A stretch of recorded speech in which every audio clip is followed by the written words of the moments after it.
Hello students, in this video I'll start with the chemical properties, means the trends in the chemical properties of the alkaline earth metals. Okay, so let's start with it. First I'll start with the action of the alkaline earth metals with oxygen. Okay, so first is the reaction with oxygen.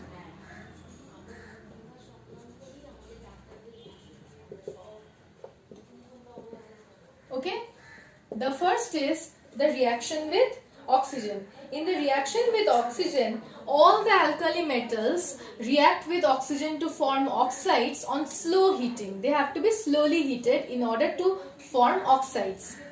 Beryllium,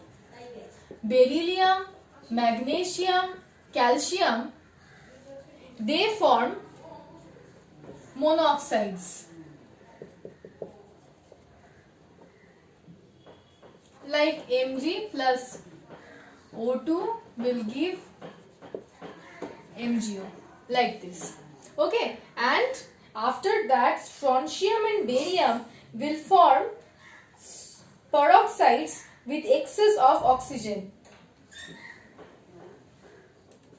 Strontium and barium will form peroxides with excess of oxygen. The reason for the greater elements forming peroxides can be related to the previous chapter, means can be related to the alkali earth metals forming peroxides. The reason is same. Now the oxides, as I am saying that the oxides are formed by the direct combination with oxygen, but also the oxides can be formed by the decomposition of the carbonates. Like the carbonates of them can be considered as MCO3. The carbonates on decomposition will form MO plus CO2. The carbonates on decomposition will form MO plus CO2. So this is the way how the oxides of the alkaline earth metals can also be formed. Now, what are the different properties of these oxides? The first property is that they are white crystalline solids. The second property is they glow brilliantly at high temperatures. The third property is a very important property, that they have high melting points. And how they have high melting points? Oxide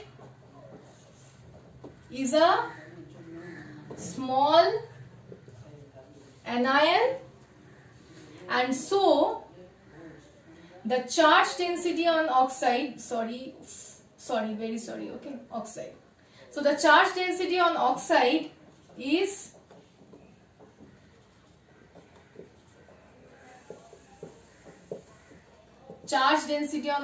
is high.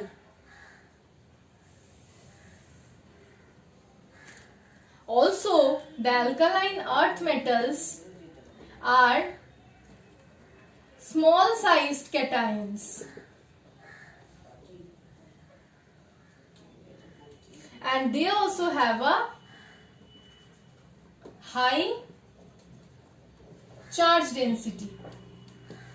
Okay, so they have comparable sizes. And that's why their lattice energy is very high. But why?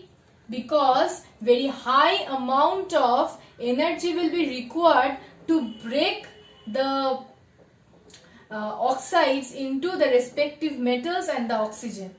So very high amount of lattice energy is required. So the lattice energy is very high. And if the lattice energy is very high, then obviously it has very high melting point. This is the reason why it has all the oxides of alkaline earth metals have high melting points. Okay. Now another thing is that these alkali metal oxides, they react with water to form the hydroxides. Let's show the reaction. um,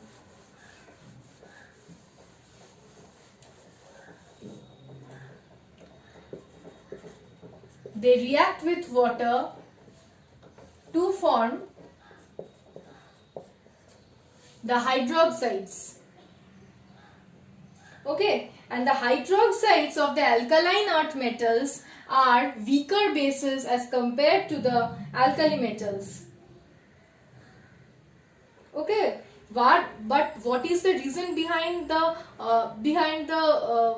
formation of weak base? The reason behind it is that they have decreased, the alkaline earth metals have decreased ionic radii. The second point is that since they have decreased ionic radii, they have increased ionization enthalpies as compared to the alkali metals. As a result, they form weaker bases as compared to the alkali metals. And also on moving down the group, the basic character increases. On moving down the group, basic character increases. Okay. Beryllium oxide is amphoteric. Beryllium oxide reacts with acid as well as base.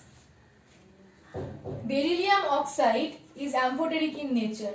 It reacts with sodium hydroxide to form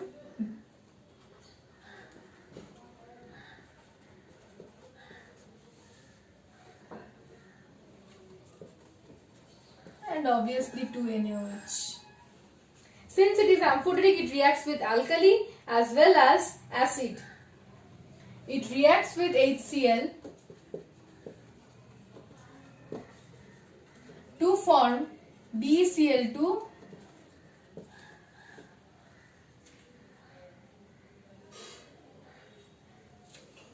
obviously 2HCl.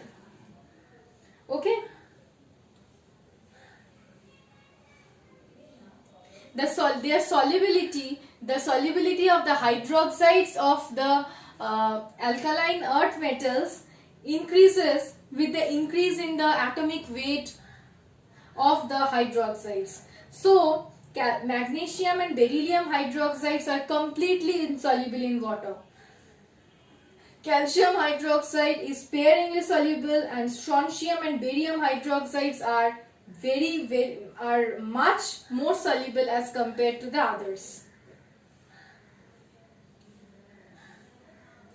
Okay, calcium hydroxide and barium hydroxide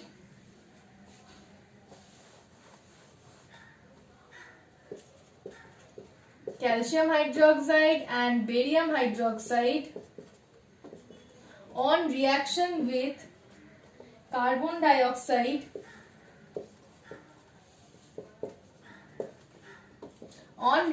with carbon dioxide will form white precipitates of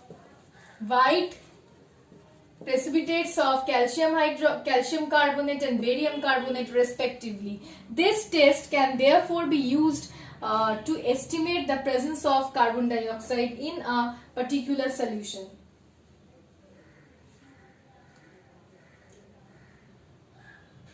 And if excess carbon dioxide is passed through the insoluble carbonates, then it will form soluble bicarbonates.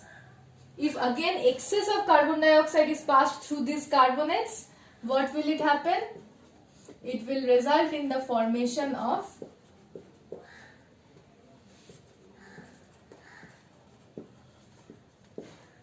soluble bicarbonates. Okay, so this is the part which is the reaction with oxygen. Now I'll come to reaction with hydrogen. Beryllium does not form hydrides on direct combination. Beryllium does not form hydrides on direct combination.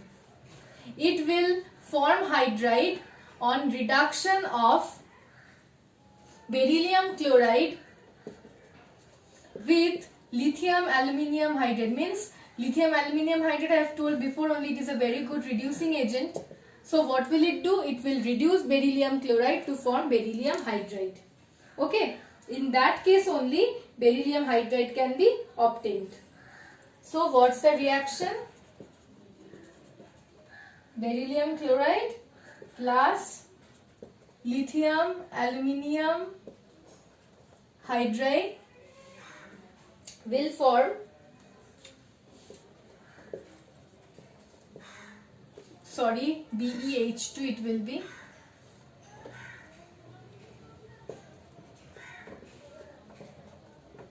plus lithium chloride plus aluminium chloride.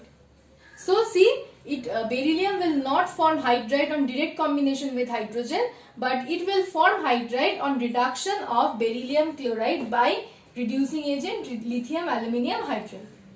Okay. Now, but the others will directly combine with hydrogen on providing heat.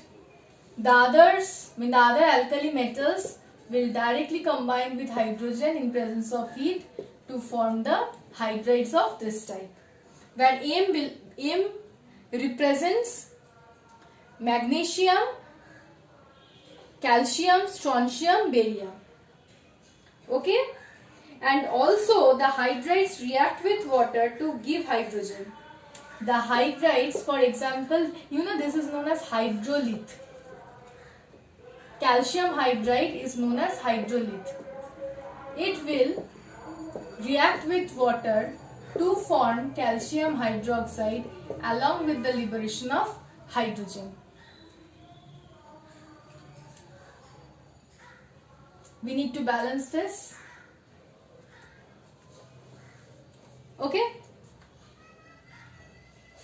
So this is all about the next part of this chapter, which represents the chemical properties. I will continue with the chemical properties in the next video.